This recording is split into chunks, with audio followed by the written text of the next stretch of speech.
Apparently segitunya Tuhan sama kita. Dia tuh kepengen kita tuh memahami dengan cara yang very very simple. Sama seperti bapak ngajarin anak. Sama seperti ibu ketika ngajarin anak.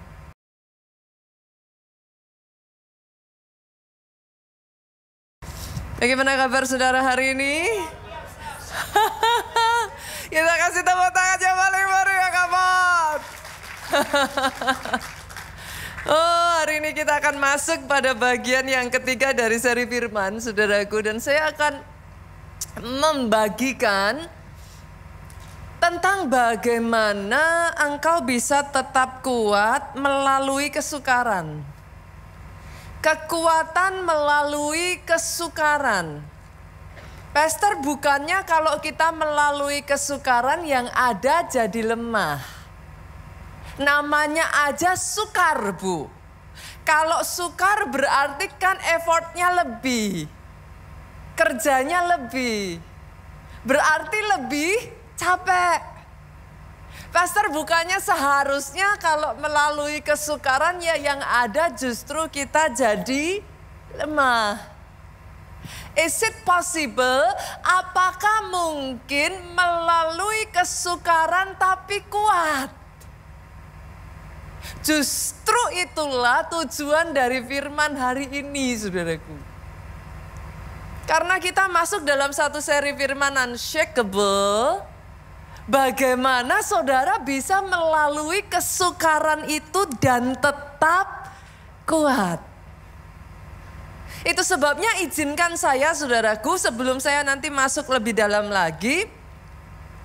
Izinkan saya membawa saudara untuk melihat dulu. Apa sih penyebab dari kesukaran? Kalau saudara sudah mengerti, hopefully saudara bisa aware. Karena saudara aware, saudara ready, saudara siap, saudara sudah tahu lebih dulu. Saya berdoa pada saat engkau menghadapi kesukaran itu, engkau bisa tetap kuat. Aminnya boleh yang paling keras. Boleh kita kasih tepuk tangan sekali lagi yang paling meriah buat Yesus Tuhan kita. Saya akan bagikan ada 3 penyebab kesukaran. Yang pertama, saudaraku, kesukaran karena ulah dari si jahat. Kita lihat dulu ya ayatnya, kita buka Lukas pasalnya yang ke-38 sampai ayat 39. Sorry. Lukas 9 ayat 38 sampai 39. Seperti biasa Bapak Ibu kalau baca Alkitab jangan cepet-cepet ya. Setiap kali saudara membaca coba diimajinasikan supaya saudara bisa mengerti apa yang terjadi pada saat itu. Ayat ini ngomong gini, seorang dari orang banyak itu berseru. Kenapa dia mesti berseru? Karena dia seorang dari orang banyak. Ibu-ibu di sini kalau belanja di pasar tahu yang saya maksudkan. Kalau saudara pergi ke pasar dengan keramaian pasar seperti itu, kira-kira kalau saudara ngomongnya abes kedengeran gak, saudaraku? Gak akan kedengeran. Itu sebabnya karena dia seorang di tengah sekian banyaknya orang, dia harus teriak, dia harus berseru. Berarti ada effort, ada usaha lebih, saudara. Kenapa dia berseru? Ini yang dia katakan, Guru, aku memohon supaya engkau menengok anakku. Ini yang dia serukan. Berarti dari ayat ini kita bisa menemukan bahwa kalau menengok anakku yang berseru siapanya? Orang tuanya. Kenapa si orang tua ini sampai berseru, berteriak di kerumunan orang banyak, rela menanggung rasa malu? Karena ayat ini melanjutkan, sebab ia adalah satu-satunya anakku. Ini anak tunggal. Orang tua ini cuma punya satu anak. Kira-kira kalau digambarkan begini jadi jelas gak keadaannya, saudara? Lebih jelas ya. Jadi the story is not just a story. Kisahnya jadi hidup. Boleh ya? Terus kenapa orang tua ini berteriak untuk anaknya? Apa sih yang terjadi kepada anaknya? Kita lihat. Ayat 39. Sewaktu-waktu ia diserang roh. Yang menyerang siapa? Roh. Lalu mendadak ia berteriak dan roh itu menggoncang-goncangkannya. Apa yang dilakukan oleh roh ini? Dia menyerang. Dia menggoncangkan anak ini. Sehingga mulutnya berbusa.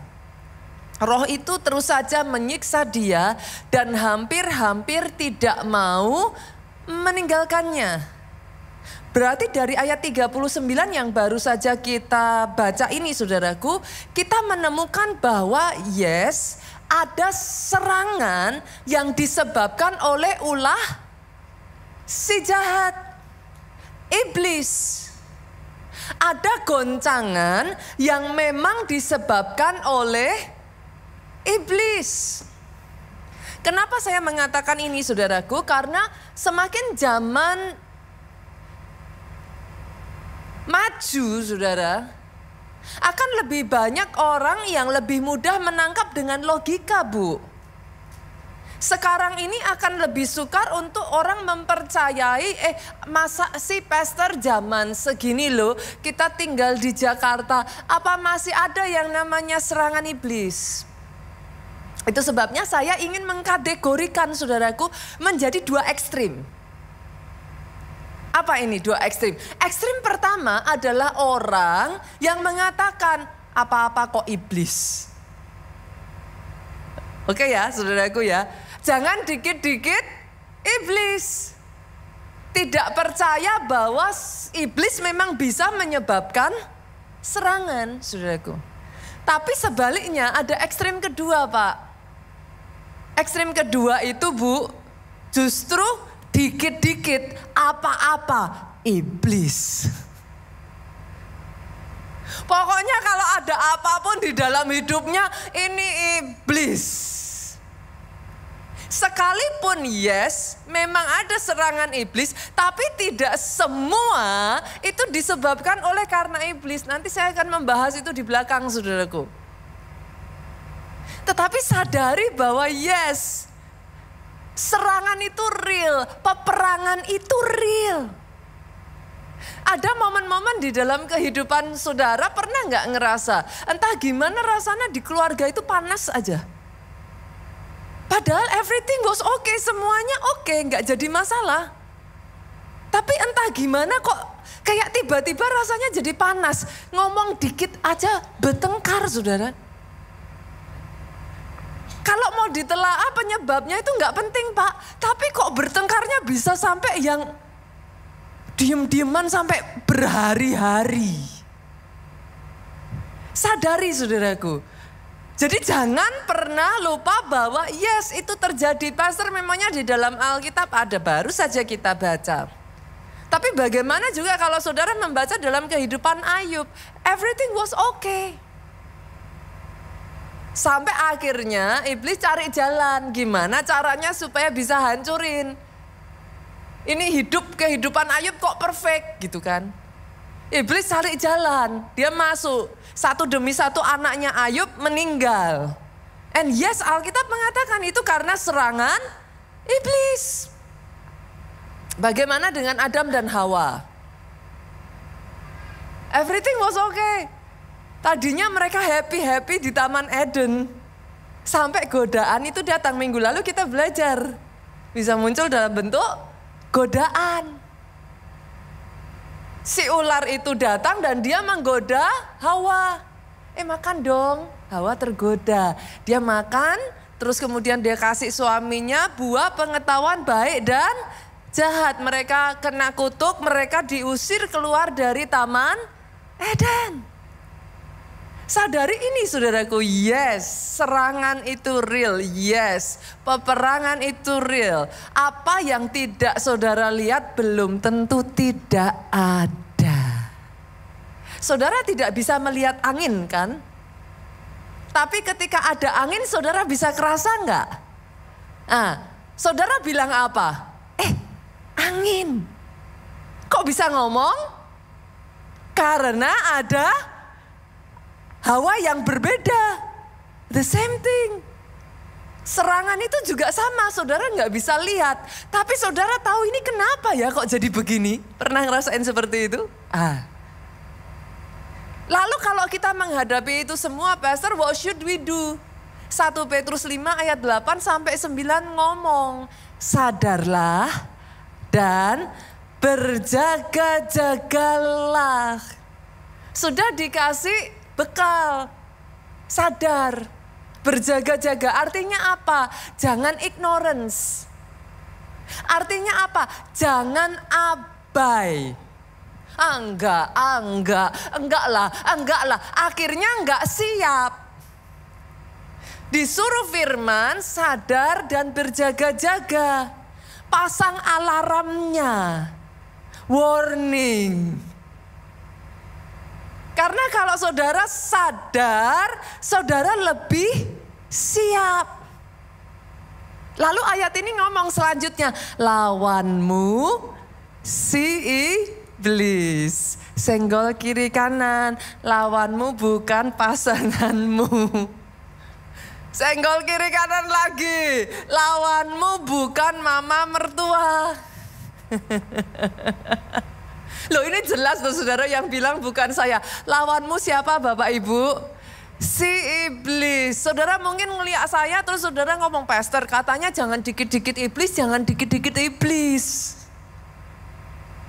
Tapi ya saudaraku, sadar bahwa pencuri datang untuk mencuri, membunuh, membinasakan. Tidak selalu penyebab utamanya iblis, tapi di setiap kesempatan dia bisa menyerang. Lihat ayat ini ngomong apa? Sama seperti singa mengaum-ngaum. Singa mengaum-ngaum kalau apa? Lapar. Iblis itu tidak mendekati saudara seperti kayak singa kenyang. Kalau singa kenyang dekat-dekat saudara, dia melengos. Singa lapar itu mencari jalan. Apapun itu, kalau ada celah, dia bisa masuk. Dia masuk. Yang sepakat katakan amin. Yang sepakat amin ya boleh paling keras. Dia mengaum-ngaum mencari orang yang dapat ditelannya. Terus kalau gitu apa yang harus saya lakukan, Pastor? Firman ini ngasih petunjuk lagi, lawanlah. Artinya apa? Jangan diem. Kalau sudah tahu, jangan pasrah. Ya sudah, ditelen aja. No, lawan. Kalau saudara sudah ngerti nih, ada something nih, ada serangan nih, lawan. Do something about it. Lawan bukan didamprat. Yang sepakat katakan amin. Bukan damprat suaminya, bukan damprat ibu mertuanya. Lawan artinya karena yang dilawan siapa tadi? Si iblis. Dilawan pakai apa, Pastor? Ada ini. Lawanlah dia dengan iman yang teguh. Jadi kalau saudara tahu serangan itu adalah ulah si jahat, ini dikasih. Lawan dia dengan iman yang teguh. Iman teguh itu kayak apa Bapak Ibu? Alkitab di dalam bahasa Inggrisnya versi King James Version, boleh dimunculkan multimedia. Dikatakan steadfast in faith. Saya cari arti kata steadfast itu unwavering, saudaraku. Arti kata steadfast itu firm, teguh. Itu sebabnya enggak cuman dilawan dengan iman. Iman itu apa? Percaya sekalipun belum melihat. Itu iman. Jadi kalau saudara ngadepin suamimu acting out, tidak seperti seharusnya, dia bertingkah yang tidak sebagaimana mestinya, dihadapinya dengan iman yang tidak goyah. Jadi nggak kemudian karena suaminya begitu mikir, apa kemarin salah ya nikah sama orang ini ya? Apa jangan-jangan bukan dari Tuhan? Saudara ngerti? Wave itu goyang. Goyang itu ragu-ragu. Nah, kalau saudara sudah menghadapi semua hal itu, lalu kemudian muncul keraguan-raguan, Alkitab ngomong lawan. Lawannya bukan damprat, lawannya bukan mukul. Tapi dilawan dengan iman yang teguh. Saudara ngelihat anakmu bertingkah, saudara merasa kayak putus asa, ini diapa-apain gak berhasil, saudara kayak udah mau menyerah. Ngelawannya bukan dengan anaknya dipukul, bukan dengan anaknya justru malah dimarah-marahin, tapi dilawannya dengan iman yang teguh. Bahwa yes, anak-anak orang benar perkasa di bumi. Anakku akan jadi orang hebat. Anakku akan jadi orang yang berhasil. Boleh Bapak Ibu? Saya berdoa hari ini ketika saudara ngalami jenis serangan yang karena poin nomor 1 ini, you know what to do. Sepakat ya? Jadi besok kalau serangan itu datang, tiba-tiba saudara tahu nih di keluarga panas, apa yang saudara lakukan? Ingat ayat ini, lawanmu si iblis, sadar, ayo bangun, ayo jangan lupa, jangan abai, lawan, jangan pasif. Sepakat Bapak Ibu? Amin ya, boleh ya kita kasih tepuk tangan yuk. Tapi ada yang kedua juga, enggak semua kesukaran disebabkan oleh iblis. Saya kalau boleh ngomong sesungguhnya ya saudaraku, kadang kalau saya ngomong gini juga kesannya jahat ya. Tapi saya boleh ngomong yuk, ada orang-orang itu yang iblis diam aja dia sudah ngalami kesukaran terus. Loh kok bisa Pastor? Yes. Seringkali karena yang kedua, kebodohan. Kesukaran bisa disebabkan oleh kebodohan dan kesalahan manusia sendiri. Jadi iblisnya nggak usah ngapa-ngapain. Karena kitanya yang kebodohan itu gimana? Ignorance saudaraku. Apa sih? Tahu tapi nggak tahu gitu. Berapa banyak saudaraku, saudara ngambil polis asuransi, nggak dibaca isinya. Pastor segitu banyaknya, loh itulah tujuannya saudaraku, dibuat banyak supaya nggak dibaca. Joking ya saudaraku ya.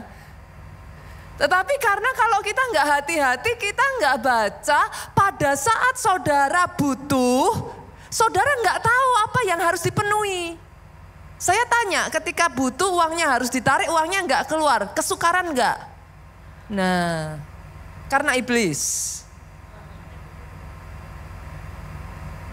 Sekalipun nggak enak mau ngomong saudaraku, orang itu paling nggak enak mengakui kesalahan. Orang lain salah gampang, iblis salah gampang, Tuhan salah gampang. Diri sendiri salah, nanti dulu Pastor. Itu apa ya istilahnya the last benteng terakhir. Paling gak enak mengakui kesalahan diri sendiri. Berapa banyak orang sampai ini marah Indonesia sampai diusut gak tahu seberapa jauh pinjol. Kan udah ada tulisannya toh 1 bulan bunga berapa. Tapi kan tutup mata saudara. Pastor lah kalau saya nggak ngambil gimana cara saya hidup?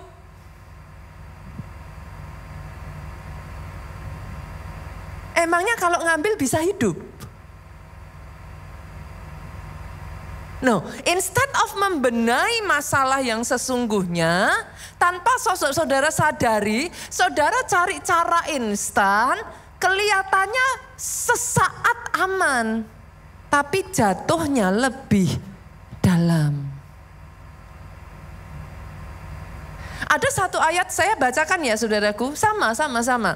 Terjadi pada raja, mau rakyat, mau siapapun sama. 1 Raja-Raja 18 ayat 17 sampai 18. Saya bacakan ya saudara. Segera sesudah Ahab melihat Elia, ia berkata kepadanya, engkaukah itu yang mencelakakan Israel? Paling gampang nyalain orang tuh. Engkau Elia, gara-gara engkau hujan gak turun 3,5 tahun. Ya waktu itu belum tahu kalau 3,5 tahun saudaraku. Tapi langsung Ahab cepet, kau, gara-gara kamu. Coba Elia jawabnya apa? Elia mengakui itu kesalahan Elia. Elia ngomong, jawab Elia kepadanya, bukan aku yang mencelakakan Israel, melainkan engkau. Apa yang menyebabkan? Dan kaum keluargamu, sebab kamu telah meninggalkan perintah-perintah Tuhan, dan engkau ini telah mengikuti para Baal. Jadi ternyata saudaraku, salah satu kesukaran disebabkan karena kita meninggalkan perintah Tuhan. Yang sepakat aminnya boleh paling keras. Pagi-pagi AC-nya dingin, kalau tidak amin, tidak semangat.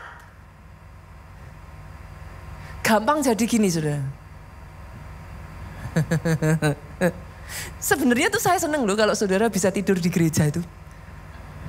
Ada baiknya loh. Berarti kan di sini ada damai sejahtera tuh saudaraku. Loh kan saya nggak tahu tuh. Mana tahu memang di rumah saudara nggak bisa tidur gitu. Tapi sepakat ya, ketika firman diberitakan, biarlah firman itu masuk, bertumbuh, berbuah, dan jadi berkat buat saudara. Aminnya sekali lagi, tepuk tangan yang paling meriah. Saya balik ke ayat ini saudara. Ternyata kesukaran itu bisa terjadi karena kita nggak ngikuti perintah Tuhan. Perintah yang mana toh pastor? Perintah yang mana? Saya salah apa? Simpel loh saudara. Pergaulan yang buruk merusak kebiasaan yang baik. Gara-gara saudara deket-deket orang yang bermasalah, akhirnya tersangkut masalah. Salahnya siapa? Halo? Loh saya nggak salah apa-apa kok pastor. Saudaranya nggak salah. Tapi lingkungan, community, komunitas di mana saudara ada bermasalah. Dan Alkitab sudah ngomong pergaulan yang buruk merusak. Jangan ditabrak. Saya salah apa sih pastor? Apa yang saya lakukan? Nah ayat ini ngomong, janganlah hendaknya kamu menjadi pasangan yang tidak seimbang. 2 Korintus 6:14, multimedia boleh dimunculkan. Kalau 1 Korintus tadi kan banyak yang sudah tahu ya. Saya nggak tahu yang 2 Korintus 6:14 ini. Janganlah kamu merupakan pasangan yang tidak seimbang dengan orang-orang yang tak percaya. Saya tuh yang heran masih juga ada yang tanya sama saya. Kalau gitu boleh nggak pastor? Loh ya udah diomongin loh saudaraku. Kurang jelas apakah dari ayat ini? Pastor, tapi saya sudah terlanjur cinta. Ya, ayatnya sudah ngomong. Kalau saudara nabrak, senggol kiri kanan, katakan resiko ditanggung penumpang. Yang sepakat aminnya yang keras. Loh kan saya nggak bilang dosa nggak dosa, saya nggak bilang boleh nggak boleh. Lah kalau mau ditabrak sudah ada rambu-rambunya kan resiko ditanggung penumpang kan?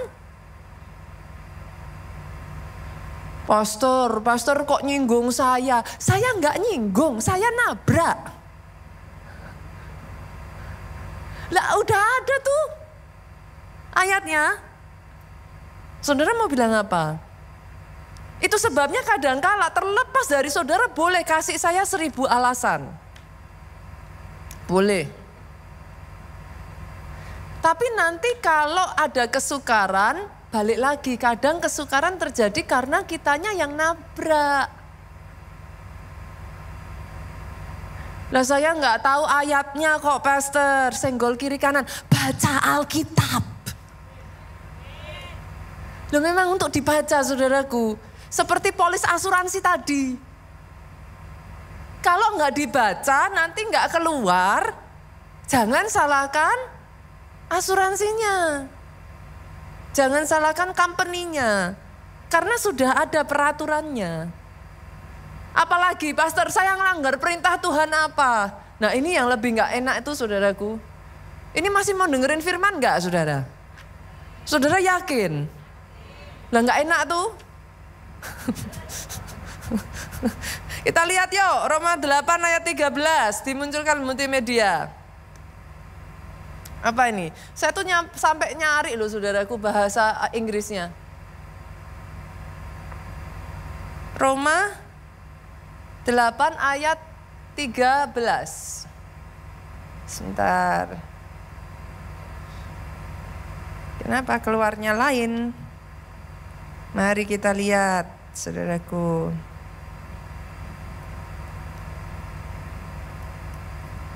Maaf, kebalik saudara.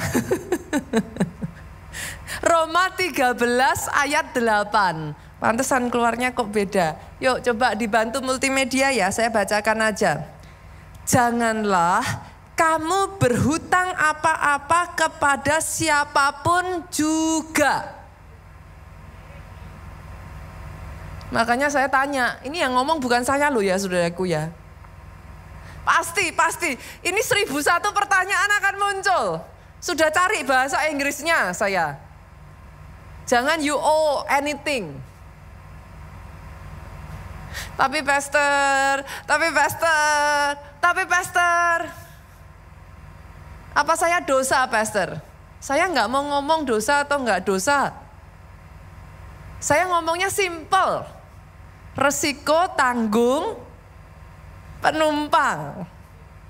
Semuanya langsung diem ini.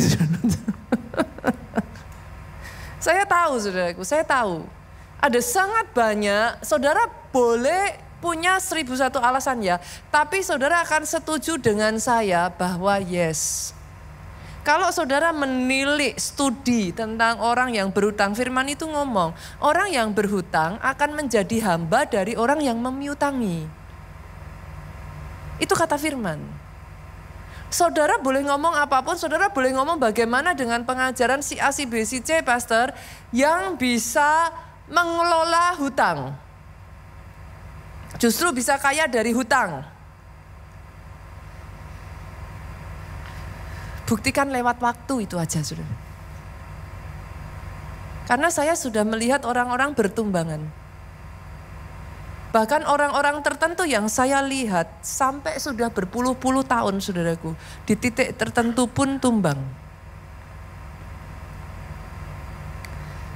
Jadi saya nggak bisa ngomong dan I'm not arguing about this one. Saya tahu ini adalah isu yang menjadi sudah menjadi bahkan mungkin saudaraku, marak ya, sudah kayak jadi pandemi gitu ya. Di mana-mana it's happening everywhere saudara.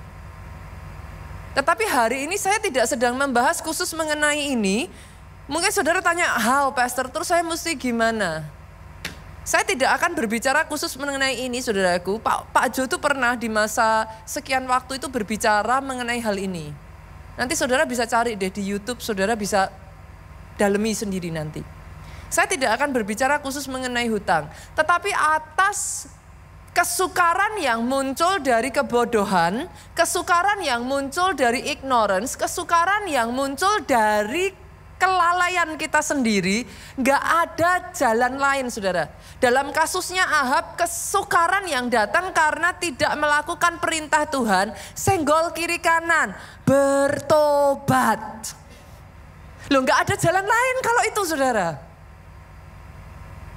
Senggol kiri kanan lagi katakan, jangan tomat. Tobat tapi kumat. Pastor kok pastor jahat? Ya karena memang bagaimanapun ya saudaraku, firman itu bukan hanya untuk menina-bobokkan saudara loh.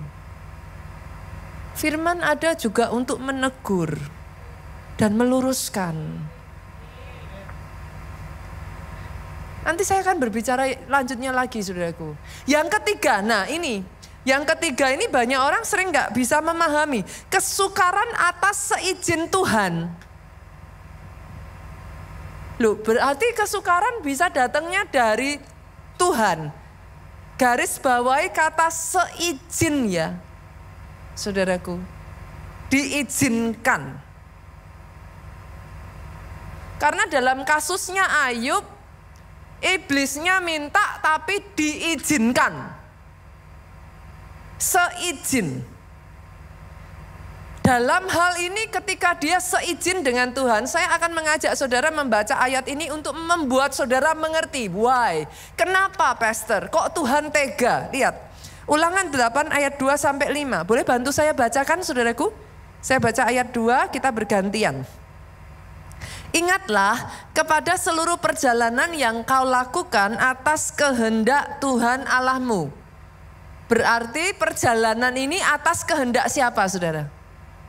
Tuhan ya, seizin ya, diizinkan terjadi ya. Atas kehendak Tuhan Allahmu di padang gurun selama 40 tahun. Yes, bangsa Israel bikin salah. Yes, mereka tidak mentaati firman. Karena itu mereka mengalami kesukaran, tetapi seizin Tuhan. Nah, kalau seizin Tuhan, ayat 2 ini ingat-ingat ya saudaraku. Semua yang seizin Tuhan pasti ada maksudnya. Ayat ini ngomong, selama 40 tahun ini dengan maksud. Berarti Tuhan gak iseng. Boleh ya? Dengan maksud. Nah sekarang kita lihat maksudnya Tuhan apa? Mau ngancurin kita? Maksudnya Tuhan apa? Biar tahu rasa. Maksudnya Tuhan apa? Kita lihat supaya kita ngerti nih. Kenapa kok sampai bangsa Israel diizinkan berputar-putar 40 tahun? Dengan maksud merendahkan hatimu. Nanti saya bahas ya saudaraku. Kita baca dulu keseluruhannya, nanti saya tarik nih. Ada maksudnya Tuhan. Dan maksud yang kedua apa? Mencobai engkau. Mencobai itu menguji. Menguji engkau untuk mengetahui apa yang ada di dalam hatimu. Kenapa kok begitu? Nanti saya akan jelaskan. Yuk kita baca dulu yuk sama-sama ayat 3 dengan suara keras 2-3. Jadi ia merendahkan hatimu, membiarkan engkau lapar, dan memberi engkau makan mana yang tidak kau kenal, dan juga yang tidak dikenal oleh nenek moyangmu. Untuk apa? Membuat engkau mengerti. Coba tekanin ini dulu ya saudaraku. Jadi tadi yang pertama apa? Merendahkan hati. Yang kedua apa? Menguji, melihat apa sih yang ada di dalam hatimu. Yang ketiga ini apa saudara? Membuat engkau mengerti. Mengerti apa? Yuk sama-sama. Manusia hidup bukan dari roti saja, tetapi manusia hidup dari segala yang diucapkan Tuhan. Ayat ini familiar enggak oleh saudara? Yesus pernah mengutip ayat ini. Pada saat 40 hari, 40 malam dia berpuasa, dia hampir gak kuat bu. Iblis datang kasih ujian. Ujiannya apa? Kalau engkau anak Allah, ubah batu jadi roti. Yesus jawab apa? Manusia tidak hidup dari roti saja, melainkan dari setiap perkataan yang keluar dari mulut Allah. 5 yuk, ayat yang keempat. Pakaianmu tidak menjadi buruk di tubuhmu, kakimu tidak menjadi bengkak selama 40 tahun. Maksudnya apa? Kalau itu diizinkan Tuhan dan saudara mengikuti, tetap di dalam kesukaran itu ada pertolongan dan ada mujizat. Ada kok, itu selalu ada. Mungkin saudara belum keluar, masih di padang gurun, tetapi ada saja kebaikan Tuhan di dalam kehidupan saudara. Dan ayat yang kelima yuk sama-sama dengan suara keras 2-3. Maka apa yang harus kita lakukan kalau ngalami kesukaran atas izin Tuhan? Haruslah engkau insaf. Insaf itu apa Bapak Ibu? Sadar. bahwa Tuhan Allahmu mengajari engkau seperti seseorang mengajari anaknya. Ada gambaran Bapak Ibu? Boleh ya?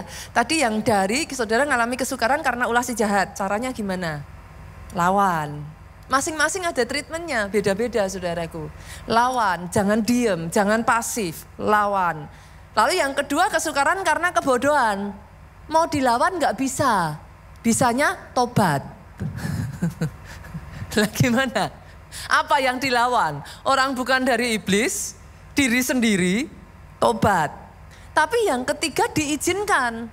Nah ketika diizinkan ini kita breakdown ya, satu-satu ya. Yang pertama sadari bahwa selalu ada maksudnya. Jangan lupa saudara, Tuhanmu gak iseng, Tuhanmu gak jahat, Tuhanmu gak pengen saudara celaka. Ada maksudnya. Maksudnya gimana pastor? Saya menyadari ada maksudnya. Ketika kesukaran datang, instead of ngeluh, ngomel, tanya Tuhan, Tuhan mau apa atas hidupku? Nah, barang siapa mengetuk pintu dibukakan. Barang siapa mencari dia menemukan. Kalau saudara terus ngomel gak selesai-selesai. Tapi kalau saudara ngomong Tuhan apa nih? Hikmahnya apa? Dari semuanya ini Tuhan itu punya maksud apa? Nah ketika saudara sudah tanya, nanti ayat yang ke-5 tadi ngomong seperti Bapak mengajari anak. Itu dipegang dulu saudaraku. Ketika saudara sudah ngomong seperti Bapak mengajari anak. Saya tanya nih, Bapak kalau ngajarin anak, orang tua kalau ngajarin anak gimana? Ibu-ibu kalau ngajarin anaknya gimana? Matematika nggak bisa, gimana saudaraku? 1 demi 1. Jangan pengennya tahu 3 tambah 2 sama dengan 5 titik. Nggak butuh 3 tambah 2-nya, yang penting 5-nya. Loh banyak orang gitu kan? Tuhan maunya ngajari supaya kita insaf. Kita maunya yang penting selesai masalahnya. Titik. Selama nggak ketemu, nggak selesai-selesai.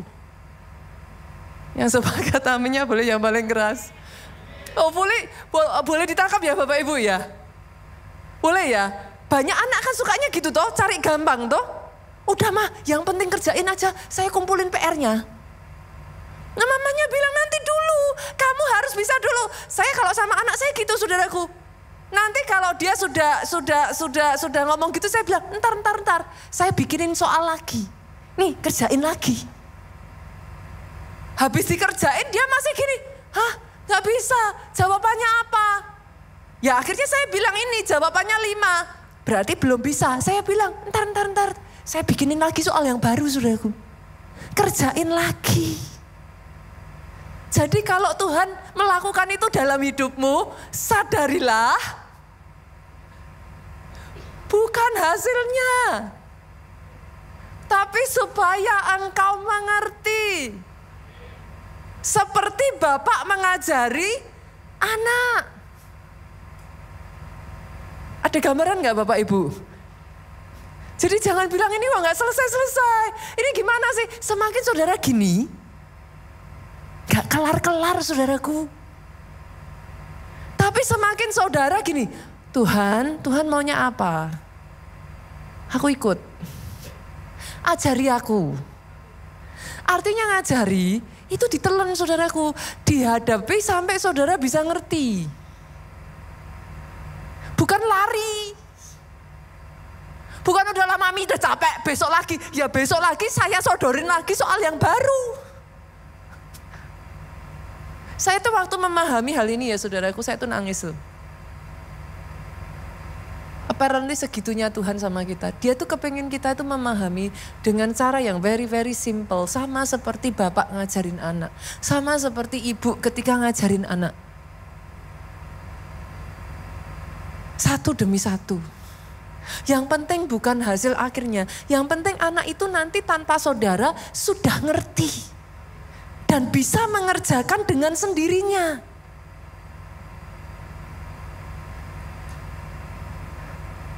Gak bisa skip to the good part gitu, gak bisa saudaraku.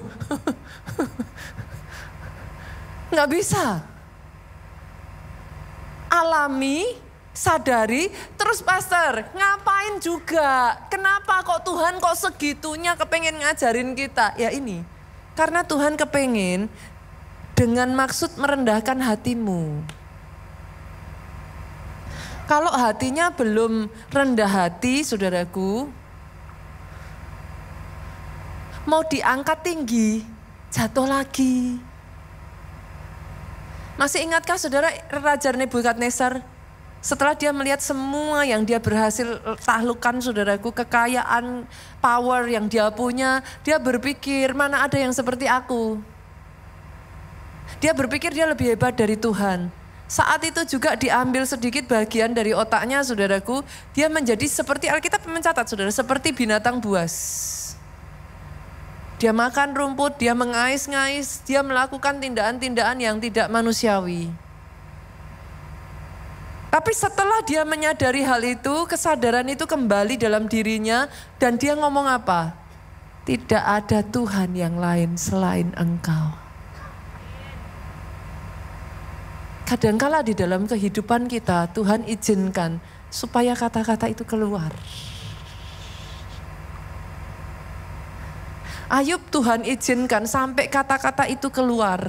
Tuhan yang memberi, Tuhan yang mengambil. Terpujilah nama Tuhan. Satu kesadaran bahwa we are human, we are limited, and God is above everything. Supaya mendatangkan kerendahan hati. Karena ketika kita rendah hati, sama saudaraku, kalau hatinya masih seperti besi, bisa dibentuk enggak? Susah. Bisa pun susah. Besi itu harus dilelehkan. Betul? Dipanasin, dibakar kan. Dia meleleh, meleleh itu enggak enak loh. Kan? Tapi setelah itu dia bisa dibentuk. Jadi seperti yang Tuhan mau. Sadari kita ini ciptaan dan Dia sang pencipta. Dia berhak melakukan apapun dalam kehidupan saudara. Kadang kesadaran itu keluarnya enggak segampang itu, saudara.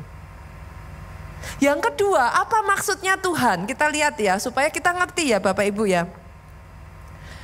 Mencobai engkau untuk mengetahui apa yang ada dalam hatimu. Maksudnya gimana, Pastor?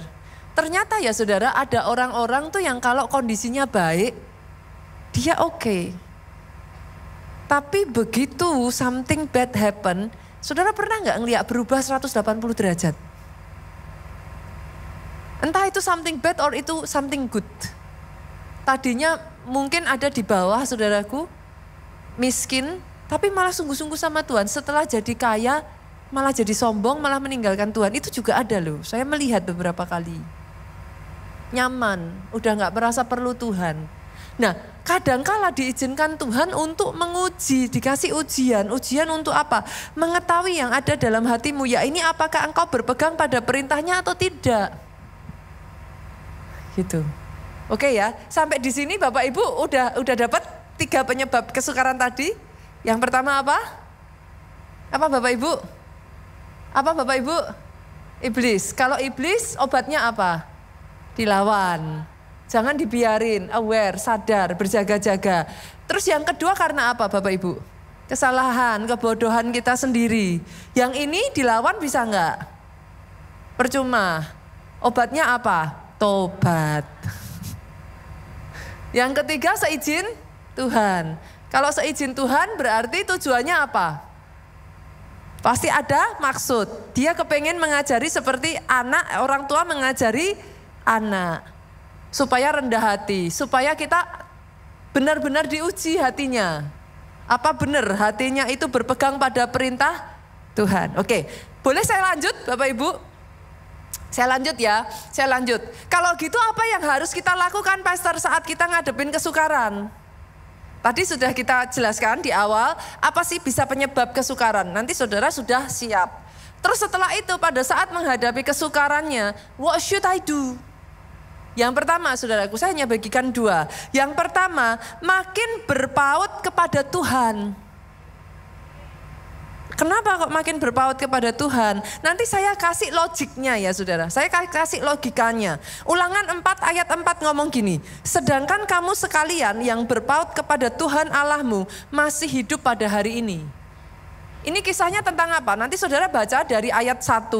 Ulangan 4 ayat 1 turun ke bawah. Nanti saudara ngerti. Intinya Musa ngomong sama bangsa Israel. Lihat nih. Jadi bangsa Israel itu terbagi menjadi 2 golongan.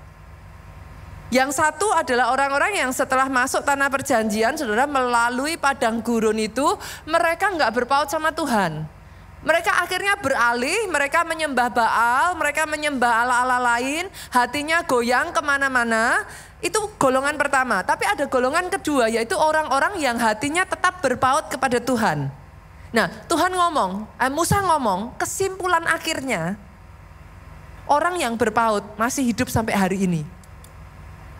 Itu Musa ngomong di zaman itu loh ya saudaraku, bukan artinya orang-orang zaman itu masih hidup sampai hari ini, enggak saudaraku. Tapi Musa ngomong orang-orang yang dalam masa padang gurun ini hatinya tetap berpaut sama Tuhan, tetap hidup. Itu sebabnya kenapa saya mengatakan di masa kesukaran tetaplah berpaut sama Tuhan. Karena ini saudara, firman ini ngomong 40 tahun di padang gurun tetap hidup, ditolong Tuhan. Kalau hatinya berpaut sama Tuhan. Nah, sekarang saya tarik nih. Berpaut itu maksudnya gimana? Yang namanya berpaut itu gimana Bapak Ibu?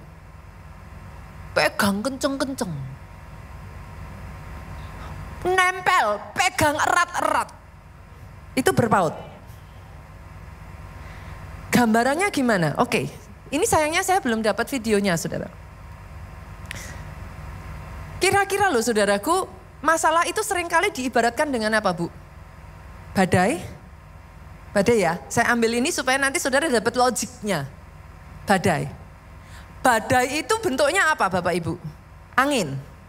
Oke, semakin kencang anginnya, kalau saudara nggak mau apa? Kalau orang Solo tuh ngomongnya mantep, kebur saudara. Kebur itu apa pastor? Pastor tuh bahasanya lucu ya, saya tuh sering di DM, pastor tuh bahasanya lucu. Terbang. Apa? Diterbangkan. Di tengah masalah digambarkan dengan badai. Saya tanya nih, ketika saudara harus menghadapi ini, pernah nggak saudara tuh kayak menghadapi kayak angin yang kencang banget gitu? Saya tanya, kalau di samping saudara ada tiang, saudara bisa pegangan sama tuh tiang, semakin kencang anginnya, saudara lepasin tuh tiang atau saudara pegang tambah kencang? Nah, that's the logic. Ada nggak orang yang semakin kencang anginnya, lepas aja? Apa yang terjadi? Ya tadi itu kebur, saudara. Saudara diterbangkan oleh angin. Masalahnya logik ini simpel. Banyak orang Kristen semakin kencang masalahnya, pegangannya dilepas.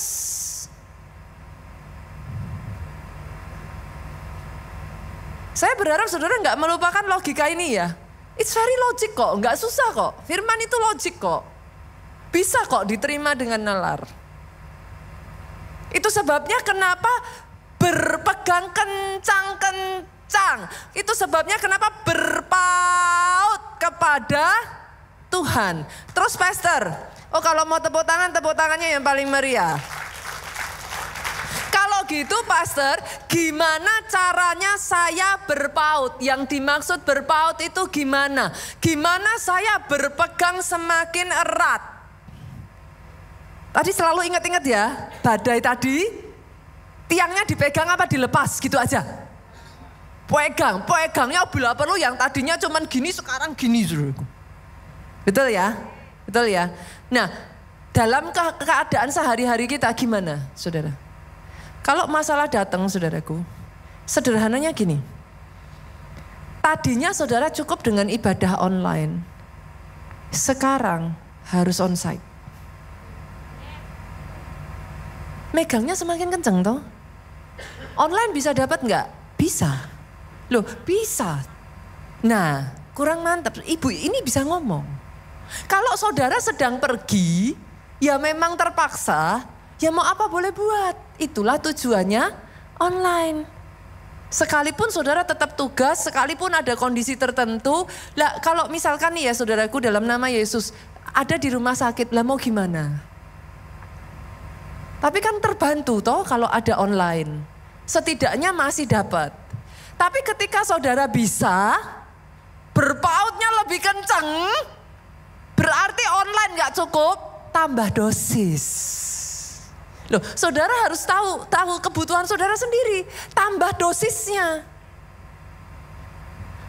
Bila perlu ya saudaraku, ibadah saja nggak cukup. Loh ada loh saudaraku. Saudara pernah ngerasa nggak habis ibadah, saking beratnya masalah, itu baru menginjak hari Senin, udah rasanya berat lagi. Jangankan menginjak hari Senin ya, pulang rumah malamnya udah galau. Loh sebenarnya manusia tuh ngerti kok saudara. Manusia itu benar-benar luar biasa sekali kok. You know. Saudara tahu. Cuman masalahnya setelah saudara tahu itu apa yang saudara lakukan. Karena gak ada kebenaran firman tadi, banyak yang akhirnya malah dilepasin satu-satu. Udah masalah, gak usah pelayanan. Gak usah ini, gak usah itu. Itu sama seperti kayak saudara tadi itu loh. Harusnya tiangnya diapain? Dikencengin. Apa hubungan saya punya masalah dengan saya nggak pelayanan, pastor? Loh bukan nggak boleh nggak pelayanan, saudaraku. Ketika saudara memaksa diri saudara di dalam pelayanan, awareness saudara itu lebih tinggi loh. Mau mundur, mikir, dicariin orang banyak. Loh beneran, kan? Karena ada momen-momen ketika ada masalah datang, pengennya tuh udah kayak nggak kuat. Gak kuat pengennya dilepas.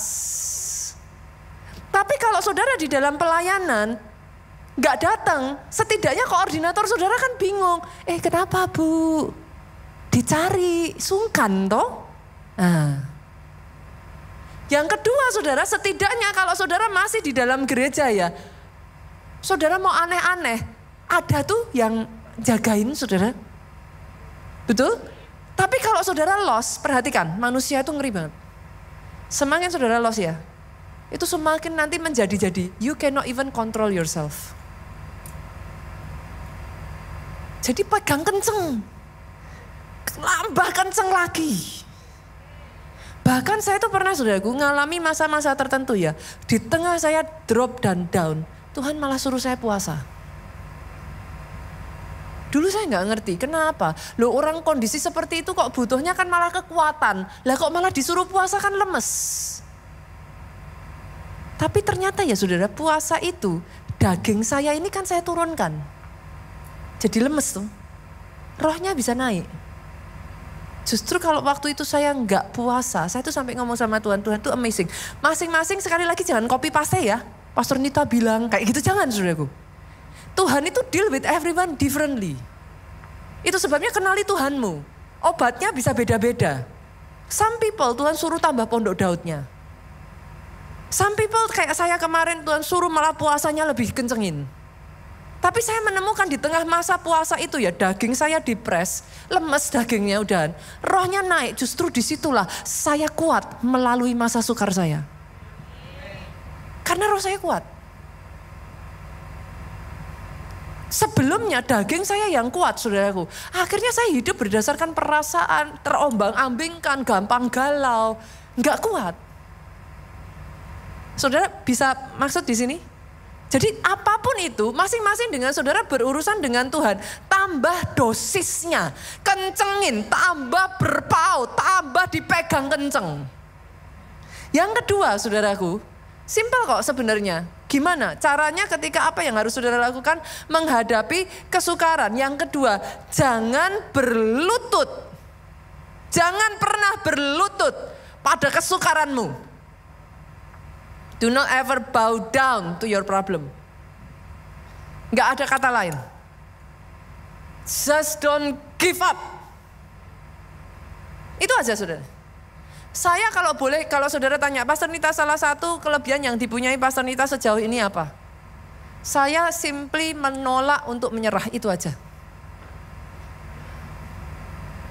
Saya bisa ada di mimbar ini ya saudaraku, sampai detik hari ini. I simply terus consistently berusaha not to give up. Nggak ada cara lain. Ada hal-hal yang memang saudara harus hadapi dan pegang ini ya saudaraku. Peperangan itu bagiannya Tuhan, bagianmu bertahan sampai akhir. Di dalam peperangan itu engkau tidak sendirian. Dia juga berperang saudaraku. Tapi sementara dia berperang bagi engkau, dia melatih engkau jari-jarimu untuk berperang juga. Kalau engkau sudah menyerah, nggak akan selesai. Seperti tadi ceritanya, diulang lagi soalnya. Simply do not bow down to the problem. Yuk kita buka Ulangan 20 ayat 1 sampai 4. Ulangan 20 ayat 1 sampai 4. Apabila ini dalam semua ayat ya saudara ada petunjuk. Apabila engkau keluar berperang melawan musuhmu. Oke, apabila engkau keluar berperang melawan musuhmu. Oke, musuh itu bisa jadi saya samakan dengan masalah enggak? Boleh ya. Apabila engkau keluar berperang melawan masalahmu. Musuh ini boleh enggak saya kaitkan dengan apabila engkau keluar berperang melawan sakit penyakitmu. Bisa ya? Oke, saudara sebutkan apa saja yang saat ini sedang melawan engkau. Gitu aja ya saudaraku ya. Oke. Dan engkau melihat, jadi saat engkau berperang, ngelawan masalah, tantangan, kesukaran, sakit penyakit, apapun itu. Dan engkau ngelihat, mata kita ngelihat. Kemarin saya minggu lalu di PIK saya sampaikan. Jendela dari pikiran dan hati kita itu ada dua. Penglihatan dan pendengaran. Dan engkau melihat kuda dan kereta, yakni tentara yang lebih banyak daripadamu. Artinya apa di sini sudah? Masalahmu tuh lebih besar dari yang sanggup engkau kalahkan. Jadi kalau engkau keluar, engkau mau berperang, engkau ngelihat masalahmu itu lebih besar dari yang sanggup engkau tahan, yang sanggup engkau perangi. Tuhan ngomong, janganlah engkau takut kepadanya. Disuruh itu sudah. Pastor lah, tapi kan kalau saya takut terus gimana? Tuhan ngomong, jangan. Jangan. Ada satu ayat lagi yang ngomong gini saudaraku. Di dalam kasih tidak ada ketakutan. Ayat itu menyenangkan sekali saudaraku. Firman itu amazing. Kalau saudara gali, nanti satu demi satu itu menjadi jawaban dalam hidupmu. Maksudnya di dalam kasih tidak ada ketakutan apa? Kalau saudara sudah takut, berendam dan minta kasih Tuhan memenuhi engkau. Nanti ketika ada kasih itu ya saudara, penuh ya. Itu seperti dikasih kekuatan saudara. Tapi once again ini peperangan. Yang namanya peperangan ya saudara. Ada gak sih peperangan saudara kuat? Terus musuh saudara nyerah. Ya sudah, kamu udah kuat. Bye-bye gitu. Dia akan cari celah lagi. Terus dihantem sampai dia kalah mutlak. Make sense ya Bapak Ibu ya. Jadi pastor saya udah ngakuin kok. Sudah saya lakukan loh pastor. Tapi kok masih begitu. Sering kan ngalami seperti itu. Jangan bow down. Lanjut ya ayat yang kedua. Kita lanjut. Apabila kamu menghadapi. Tadi ngelihat sekarang menghadapi pertempuran, maka seorang imam harus tampil ke depan dan berbicara kepada rakyat. Dia ngomong apa? Disuruh ngomong apa? Dengan berkata, dengarlah hai orang Israel, kamu sekarang menghadapi pertempuran melawan musuhmu. Janganlah gemetar, janganlah lemah hatimu, janganlah takut, janganlah gentar, dan janganlah gemetar karena mereka. Tadi ketika baru ngelihat ya, banyak orang belum bertempur, ngelihat aja udah takut. Sekarang beneran ngelawan. Sekarang beneran bertempur. Pada saat beneran bertempur disuruh maju imam untuk ngomong. Itu bicara apa saudara? Di tengah pertempuranmu, pastikan itu firman terus berbicara dalam hidupmu. Kuancengin terus saudara.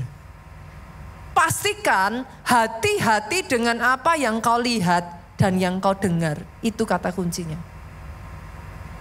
Setiap kali musuh mengintimidasi, kamu cuma 50.000, kami ini loh 100.000. Kamu senjatanya nggak ada apa-apanya, kami ini loh kuda, kereta dan senjata lengkap. Goyah kan? Goyah kan? Alkitab ngomong, suruh maju tuh imam. Suruh ngomong, jangan lemah hatimu. Jangan lemah hatimu. Ada satu lagi firman ngomong, jagalah hatimu dengan segala kewaspadaan karena dari situlah terpancar kehidupan. Jangan lemah, jangan lemah, jangan lemah, jangan lemah, jangan takut, jangan gentar, jangan gemetar. Itu harus terus diperdengarkan saudaraku. Artinya apa? Dalam masa peperangan, mulut ini loh saudara, deklarasi iman. Takutnya takut, ngadepi seperti itu takut, tapi harus ngomong, jangan gentar, jangan takut, jangan lemah. Itu deklarasi iman saudara, terus tuh, diperkatakan, terus. Nah masalahnya nanti musuh ya terus ngomong juga. Saudara tahu nggak, makanya di dalam sebuah peperangan ya saudara, yang pertama dibunuh, biasanya ya, orang yang suka teriak-teriak sama nabuh gendang perang itu yang dibunuh duluan. Biasanya. Kenapa? Karena itulah yang membawa semangat buat seluruh pasukan. Iblis ketika ada perang ya saudara, yang diserang dulu pasti imanmu. Itu sudah pasti. Karena memang senjatanya adalah tadi disuruh apa? Lawanlah dengan iman yang teguh. Jadi yang pertama ditembak, imanmu dulu. Iman timbul dari pendengaran. Pendengaran akan firman Kristus. Makanya supaya imanmu gak jatuh, imanmu gak mati, tadi imam harus maju memperkatakan terus. Ayo maju, ayo jangan menyerah, ayo Tuhan beserta engkau, ayo pasti bisa, ayo ada pertolongan Tuhan. Dan setelah itu imam disuruh ngomong apa? Lihat ini saudaraku. Sebab Tuhan Allahmu, dialah yang berjalan menyertai kamu untuk berperang bagimu, melawan musuhmu dengan maksud memberikan kemenangan kepadamu. Jadi dalam hidupmu. Saudara harus nangkap kesadaran ini. Tuhan tuh sedang perang buat engkau. Dia ngelatih engkau berperang. Itu sebabnya jangan mundur, jangan lemah, jangan gentar, jangan takut. Dia menyertai engkau. Dia berperang dengan maksud membawa engkau pada kemenangan. Banyak orang kalahnya bukan karena peperangan, tapi kalahnya berhenti di tengah jalan. Udah enggak kuat dulu hatinya, lemah.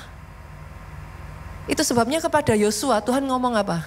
Kuatkan dan teguhkan hatimu.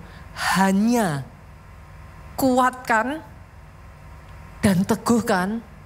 Itu diulang sampai 5 kali loh saudaraku. Karena basically Tuhanlah yang berperang. Dia melatih tangan ini untuk berperang.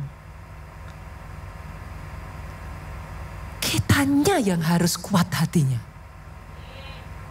Sampai peperangan itu dimenangkan. Kalau saudara tanya sama saya sampai kapan Pastor? Tadi. Sampai menang. Sebelum itu, do not bow down to your enemy. Berapa banyak yang diberkati, saya boleh mengundang pemain musik untuk maju ke depan. Kadang di momen-momen seperti ini ya saudaraku, perlu loh buat kita itu ngomong sama Tuhan. Selidiki aku Tuhan. Lihat hatiku. Apakah ditemukan di dalam hati itu sungguh-sungguh hati yang mengasihi?